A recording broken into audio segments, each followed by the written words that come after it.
अस्सलाम वालेकुम नाज़रीन, नादिर उर्दू न्यूज़ में आपका इस्तकबाल है। चलिए जानते हैं आज की खबर। नुमाइंदों की बात कर रहे थे, कितने नुमाइंदे आप चाहते हैं विधानसभा में इस तीन चीजों को रोकने के, और एमआईएम की ओर से कितनी सीटें लड़ी जाएंगी जिसके ऊपर आप लगता है कि मैं आज आपके सवाल का एक पार्शल जवाब दे देता हूं। आने वाले विधानसभा के चुनाव में पूरा ही दीजिए। सुनिए, मेरा राइट है ना, तुम तो पार्टी प्रेसिडेंट नहीं है, तुम एक चैनल के लिए काम करते, तुम अपना काम करो, मैं अपना काम करता हूँ। अब जवाब नहीं दूं, मत दूं। तो इस चुनाव में इम्तियाज जलील भी कैंडिडेट रहेंगे। इस चुनाव में इंशाअल्लाह ताला इम्तियाज जलील के साथ मुफ्ती इस्माइल रहेंगे, फारूक शाह रहेंगे और हमारे शोलापुर के फारूक साहब भी रहेंगे और हमारे मुंबई के सदर रईस लश्करिया रहेंगे।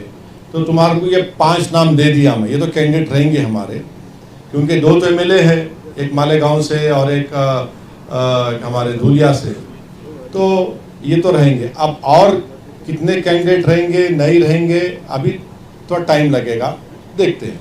जिस तरह से देश जिस तरह से पूरे देश देखिए इम्तियाज जलील साहब महाराष्ट्र के मेरे अध्यक्ष हैं।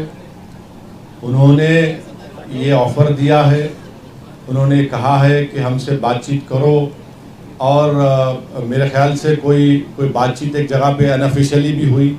अब उनको तय करना है। अब सुन लीजिए, अब क्रॉस क्वेश्चन मत करिए, हम तो बोल चुके, हमारा स्टैंड क्लियर कर चुके हैं, ये उनको तय करना है। अब ये आपको मैं बोल दिया ना, मैं आपका जवाब पार्शली दे चुका हूँ, मैं आपको पार्शली जवाब दे चुका हूँ। कांग्रेस के साथ हुई मीटिंग या एनसीपी के साथ हुई या शिवसेना के साथ हुई, इसके साथ इम्तियाज जलील सर की मीटिंग हुई जो अभी उनके साथ जाने की नहीं, मीटिंग हुई नहीं हुई, किधर हुई, कहाँ पे हुई, तुम्हारे घर में हुई या मेरे घर में हुई, अब फिर वो सब क्यों बोलना? तुम्हारे को जो जितना हमको बोलना है उतना ही बोलेंगे ना। हाँ नहीं, तुम्हारे घर को आते हैं। हाँ हो गया, चलो आप दूसरा सवाल करो, हो गया, बस जवाब दे दिया आपको। और अस्सलाम वालेकुम, मैं इमरान खान। हमें उम्मीद है कि आपको हमारा चैनल अच्छा लगता होगा।